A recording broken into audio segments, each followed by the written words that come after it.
ई जगार चाट खाई पूरा मजा आसीगला। नमस्कार बलांगीर आपको ई मोर कुनु मुनु ब्लॉग ती स्वागत कर। तो यहाँ मुई आज आसी बलांगीर स्टेट बैंक निकी। तो देखी पार्थ के भिड़ अच्छन आउ इनु काम कुमा सारिक बाहरी आसू। इरा आमर ग्राइंडर कपटे नेबार थी तो सेटा कपटे भी धरिक पलि आसू। तार डेली मार्केट निकी देखी पार्थ डेली मार्केट निके आसी जेनता ई जगह मुझे जब भी डेली मार्केट आसला चाट खासी जगह मत बहुत भल लगसी। आउ दादा के कहसी मोटा चाट गोटे प्लेट बने दियो बोली। तो यहाँ बनाबार के रेडी करते बने बुना भी दौन देखी पार्थो। इन चाट बहुत भल लगसी मत पूरा जब आए भी मुझे जगह खासी। आपण मैंने भी ट्राए करेंगे ये जगहटा।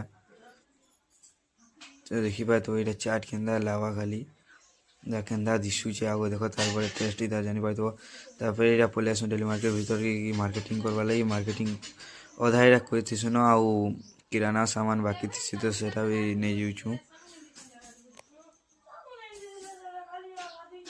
तो यहाँ ये जगह आम किराना सामान सबुदिन नेसु। यहाँ देखी पार्थो इन सब एका नेसु। यहाँ देखी पार्थो यहाँ ये यहाँ देखी पार्थो के भिड़ अच्छन आम डेली मार्केट बलांगीर।